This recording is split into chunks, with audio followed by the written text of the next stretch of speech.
누가복음 9절부터 15절에 있는 말씀까지 말씀을 교독하겠습니다. 9절부터 15절입니다. 제자들이 이 비유의 뜻을 물으니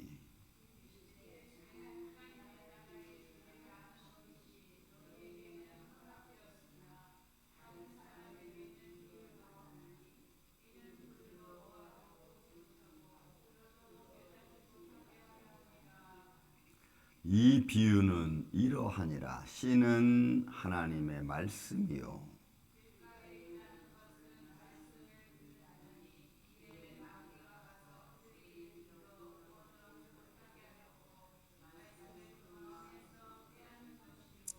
바위 위에 있다는 것은 말씀을 들을 때에 기쁨으로 받으나 뿌리가 없어 잠깐 믿다가 시련을 당할 때에 배반하는 자요.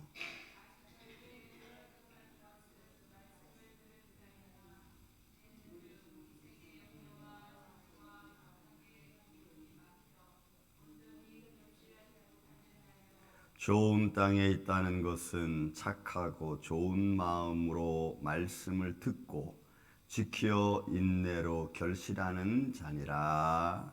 아멘. 자, 오늘 이 8장 사실 4절로부터 시작해서 8절까지 있는 말씀은 우리가 잘 아는 씨에 대한 비유입니다. 길가에 떨어지고 또 바위에 떨어지고 가시덤불에 떨어지고 좋은 땅에 떨어지고 이런 말씀을 각 동네 사람들이 예수님을 보고 몰려왔습니다. 과연 그가 무슨 말씀을 전할까? 또 그는 어떤 사람을 또 고쳐주실까? 이런 궁금증이 있겠죠. 그래서 예수님이 교회시기 때문에 예수님이 계신 곳에는 항상 하나님의 자녀들이 또 하나님 택한 부름받은 백성들이 있는 줄로 믿습니다. 그래서 하나님의 교회는 성령님이 역사해야죠. 우리 마늘 장로교회도 또 여러분들의 가정도 이런 성령님이 역사해주는 가정 되기를 예수님의 이름으로 축원을 드립니다. 근데 이 비유를 이렇게 말씀하셨는데 제자들이 묻는 거예요. 예수님, 라비어, 주님, 주인이시여.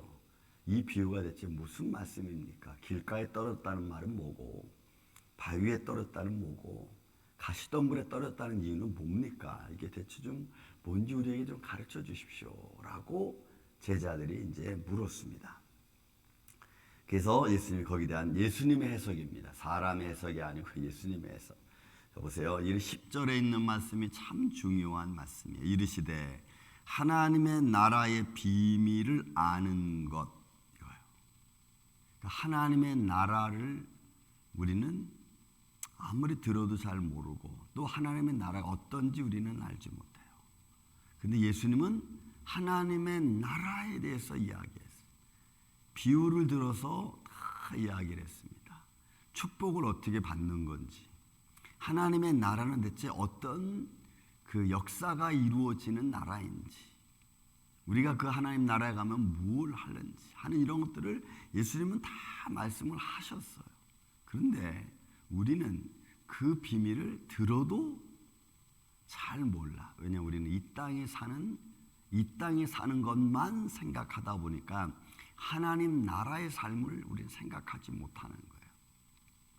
그래서 이 하나님의 나라의 비밀을 아는 것이 너희에게는 여러분이 허락되었다라고 하는 이 단어 중에 신약 성경 중에서 아주 자주 등장하는 단어가 이 디도미, 아쿠오 이런 단어들입니다. 이런 단어들의 의미는 굉장히 중요한 거예요. 이 허락되다는 말은 사실은 주다는 말이에요. 원래 의미는 주다.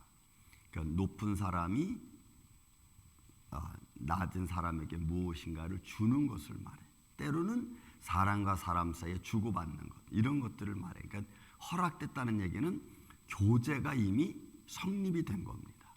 그러니까 하나님과 나와의 관계, 그러니까 하나님 나라를 우리가 알아야 사실은 이 땅에서의 삶이 우리는 조금 평안할 수 있어요. 왜냐하면 하나님의 나라가 있다는 것을 우리가 분명히 알고 있으면 이 땅의 것을 조금 잃어버려도 좀 괜찮고 좀 이렇게 스킵 지나가도 좀 괜찮아요.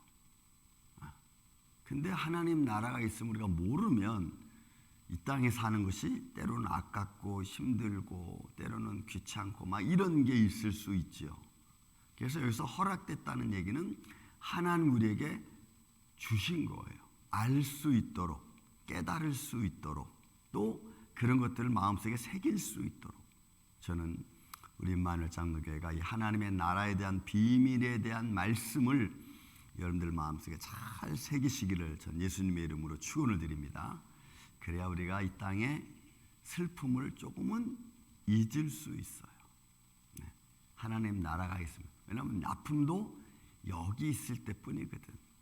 네. 하나님 나라 가면 그런 게 없어요. 그러니까 우리가 인생을 살아가면서 육신이 연약하면 이럴 수 있구나, 이런 게 인정하게 되면은, 내 아픔을 인정하고 내 삶의 환경을 내가 인정하게 되면은 이런 묘한 현실이 나타나는데, 내가 내 아픈 현실들을 인정하면 이길 수 있는 힘이 생겨요. 이게 참 묘해요. 정말 묘해요. 삶의 현장을 인정하면 이길 수 있는 마음이 담대해지는 거죠. 그래서 하나님 나라에 아는 이 비밀을 너에게는 허락됐다. 그러니까 제자들에게 예수님이 그렇게 말하는 거예요. 그래서 말씀하는 겁니다. 다른 사람에게는 비유로 하나니 이는 그들로 보아도 보지 못하고 들어도 깨달지 못하는 거예요. 그러니까 다른 사람들에게는 비유로 해가지고 그것이 뭔지 잘 몰라. 들어도, 여러분, 이 보아도 보지 못한다는 것은 이 블레포라고 하는 단어는 자세히 관찰하는 거예요. 그러니까 여러분, 우리가 하나님 나라를 믿을 수 있는 마음을 갖게 된 것은 하나님의 은혜요, 축복이요, 영광인 줄로 믿습니다. 저는 이런 말씀을 이렇게 읽을 때마다 참 감사해요. 하나님, 내가 뭔데 정말 나 같은 정말 나쁜, 좀 악랄하고, 그죠? 아주 부족하고 연약한 나 같은 존재에게 어떻게 하나님의 나라를 깨달을 수 있고 믿을 수 있는 마음을 주셨는지 하나님 감사합니다. 늘 이런 마음을, 사람마다 다 자기 자신을 조금은 알잖아요. 나같이 이렇게 못난 인간에게 하나님 나라를 이렇게 생각하고 또 하나님 나라를 원하는 마음을 갖게 되고, 그 나라는 어떨까라고 하는 소망을 갖게 하는 그런 믿음을 주시는 게 감사하다는 거죠. 그런데 어떤 이들은, 또 다른 사람들은 보아도 보지 못하는 거야. 아무리 관찰하고 조사를 해도 모르는 거예요. 그래서 여러분, 세상 사람들 앞에 믿지 않는 사람들 하나님 말씀 전해도 그들은 그냥 귀등으로도 안 됐잖아. 이게 다 원인이 있어요. 하나님께서 은혜 베풀 자에게, 긍휼히 여길 자에게 은혜 베풀고 긍휼을 베푸시는 줄로 믿습니다. 이렇게 보아도 보지 못하는 거예요. 보려고 해도 안 보이는 거예요. 또 들어도, 이 듣는다는 말도 아코라는 단어, 이건 자세하게 경청하는 겁니다. 저분이 지금 무슨 말을 하는 거지? 저분이 말이 이런 거지? 하면서 이렇게 자세히 경청하는 거예요. 이렇게 들어도 이게 깨달아지지 않는 거예요. 그러니 여러분, 이게 얼마나 답답하겠어요. 어린아이에게 아무리 어른이, 엄마 아빠가 그냥 자세하게 얘기해도 애들은 금방 잊어버려요. 와, 똑같은 거예요. 근데 여러분, 우리 마음속에 믿을 수 있는 마음, 들을 수 있는 것, 또 볼 수 있는 이런 영적 이 영안을 열어주신 하나님께 영광과 찬양을 드립니다. 바로 우리에게 하나님의 나라의 비밀을 알 수 있도록, 볼 수 있도록, 들을 수 있도록, 깨달을 수 있도록 은혜 주신 거예요. 그러니까 하나님 앞에 부름받은 사람들이 얼마나 중요합니까? 하나님의 부름받아서 예배하는 자들이 얼마나 중요한 역할을 하는 겁니까? 그리고 그렇게 들어도 보아도 깨닫지 못하게 하려 함이라. 그러니까 하나님의 나라에 대한 비밀이 알게 되는 것이 얼마나 감사와 영광과 축복인지 우리는 알 수가 없어요. 그러므로 이 비유는 이러하다. 씨는 하나님의 말씀이다. 씨는 하나님 말씀. 그러니까 하나님의 나라는 무엇으로 충만합니까? 씨, 하나님 말씀으로 충만한 거예요. 하나님의 나라는 말씀으로 충만한. 그래서 말씀이 곧 모든 하나님의 나라에 다스리는 법이고 규칙이고 또 그 말씀 안에서 모든 것이 다 이루어지기 때문에 말씀의 권능 아래서 우리가 행복과 기쁨과 영광을 누리는 줄로 믿습니다. 하나님의 나라는 말씀의 나라예요.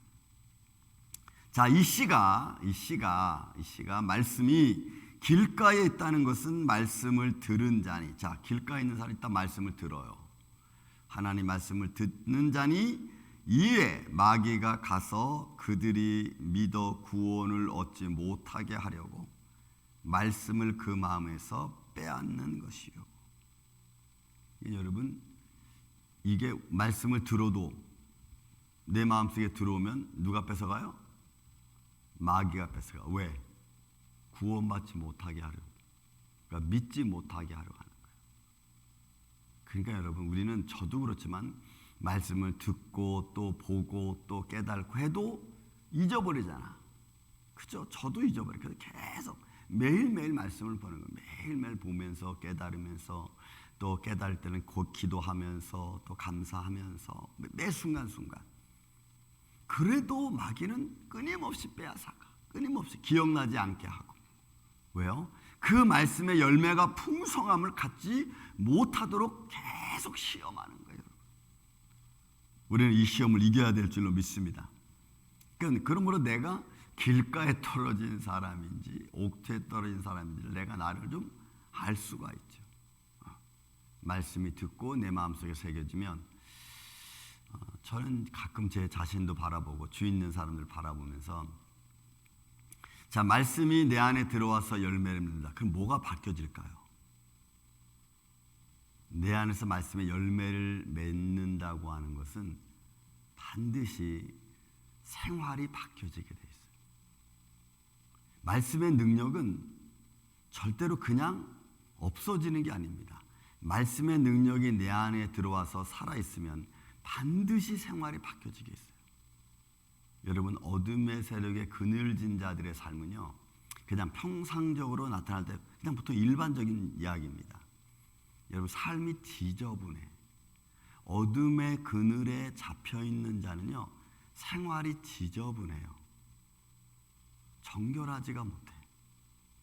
물론 생각적으로 목사님 꼭 뭐 어둠의 그림자라고 다 그렇습니까? 라고 말한다면 또 제가 뭐 그렇지 않은 것도 있겠죠. 하지만 대부분 그래요. 대부분. 그리고 여러분, 성경도 말해요. 귀신 들린 자가 막 거라사인 지방에 그 무덤 사이에 거하던 자가 막 자기 몸을 헛하고 막 이런 사람이 어둠의 세력이 딱 쫓겨나니까 어떻게 했어요? 자기 몸을 단정히 하고 먼저 단정히 하고 정결하게 와서 예수님 앞에 딱 무릎 꿇잖아요. 그런 거와 같아요. 그래서 어둠의 세력에 눌리고 세상의 어떤 그 향락에 막 쫓겨다니는 사람들의 삶은 좀 어수선해. 근데 우리가 뭘 보면 알 수 있느냐? 하나님 말씀을 계속 들으면서 기도하는 사람은 그 삶이 조금씩 변화되어져 가는, 삶이 정돈되어져 가고 흐트러졌던 생각이 좀 잘 정립되어지고. 그래서 여러분, 이런 것들을 우리가 이렇게 보는 겁니다. 이렇게 영적으로 육적으로. 그 영적으로도 여러분 막 방황해. 그리고 막 그 정신이 없어. 좀 혼란스럽죠. 그러나 하나님 말씀으로 잘 정리가 된 사람은 조금씩 이런 그 방향을 잡고 삶이 정돈되어져 가는 걸 우리가 볼 수가 있어요. 이런 것들은 정말 영적으로만 우리가 볼 수 있어요. 그리고 생각이 정립되어지고 자기의 삶의 습관적인 것들이 바뀌어지죠. 어수선한 습관들이 바뀌어져요. 근데 이런 게 안 되는 거예요. 20년, 30년 믿어도 안 바뀌는 게 있어요. 예수님을 믿어요. 그러면 우리는 이렇게 보죠. 이 영적인 레벨을 이렇게 보는 거죠. 저분은 예수님을 열심히 믿지만 이런 삶의 자기 습관적인 삶의 틀에서까지 벗어날 만큼은 성숙하지 못했구나라는 걸 우리가 보는 거예요. 여러분, 이런 건 굉장히 중요합니다. 그래서 영적으로 성숙한 사람들은 삶의 틀을 바꿀 수 있어요. 내가 지금까지 살아왔던 삶의 틀을 바꾸려고 해. 근데 영적으로 미숙한 사람은 그냥 믿는 것까지만 해. 삶의 틀을 바꾸는 것은 쉽지 않아. 제가 이렇게 목회 한 40년 하다 보니까 그런 게 이렇게 느껴져요. 이 삶의 틀을 바꾸는 것은 참 어렵구나. 그러니까 우리가 이런 말 하죠. 사람 안 바뀌어, 성격 안 바뀌어, 이런 말 하는 거예요. 근데 말씀에 성숙한 사람들은 그 틀을 바꿔. 잘못된 틀을 바꾸는 거예요. 믿습니까, 여러분? 이런 사람들은 굉장한 결단이 필요해요. 아, 이건 안 되는구나. 이렇게 하면 안 되는구나. 아, 이렇게 하면 지저분하구나. 아, 이걸 좀 정리해야겠다. 이런 생각이 탁탁탁 들어와요. 그리고 그거를 해나가. 또 그것도. 그러니까 처음에 할 때는 힘들죠. 하지만 조금씩 하다 보면 이제 그것이 자연스러운 믿음의 습관이 돼요. 믿음의 습관. 여러분, 믿음의 습관. 저는 그런 습관이 몇 개 고쳐진 게 있어요. 내 삶의 습관 속에서 하나님을 중심으로, 예배를 중심으로 생각하면서 살다 보니까 그 습관이 조금 바뀌어진 게 있어요. 최우선으로 먼저 생각하는. 또 내 행동, 생활 습관 이런 것들도 이렇게 틀이 바뀌어진 것들이 몇 가지가 있어요. 근데 그런 것들이 쭉 계속 하다 보니까 나는 잘 모르겠는데 그것이 좋은 결과를 만들어내는 걸 볼 수가 있어요. 예를 들어 이런 것도 있어요. 주일날에는 평상시에는 머리를 감을 때 한 번만 비누칠해서 감어. 샴푸질 한 번만 해서. 평상 그 왜 거의 뭐 하루에 한 번, 이틀에 한 번씩만 머리 감으니까. 근데 주일날 아침은 반드시 샴푸를 2번 해. 샴푸질을 2번 해. 조금 더 깨끗해. 그냥. 그러니까 이런 그러니까 작은 것들이지만 내가 내 나름대로 하나님 앞에 내가 마음으로 준비하는 거죠. 마음으로. 다른 사람은 누가 알아 그거. 제가 이렇게 말하니까 여러분들 그래 목사님 그렇구나 이런 거지. 그냥 내 마음이 하나님 앞에 늘 깨끗하게. 제일 좋은 것은 먼저 하나님 앞에. 왜 그러냐면 하나님이 그냥 우리가 생각하는 보이지 않으시니까 그냥 아무렇게나 해도 된다 이런 생각이 아니고 그분은 분명히 살아계신 하나님이시고 우리 눈엔 보이지 아시지만 나를 보고 계시는 하나님이시니까 그 하나님 앞에 내 모습을 내가 준비하는 거지. 그죠? 그러니까 그런 이제 어떤 삶의 틀을 바꾸는 게 여러분 참 중요해요. 그러면 틀만 바뀌는 게 아니에요. 생각도 바뀌고 생활도 바뀌고 여러분 다 바뀌어요. 그러니까 마귀가 이런 믿음의 성숙함, 구원 얻는 백성이 되지 못하도록 말씀을 들으면 그 안에 들어간 말씀을 싹 빼앗아가는 거예요. 그러니까 우리가 이런 말 하잖아요. 일로 들어서 일로 빼나가는 거야.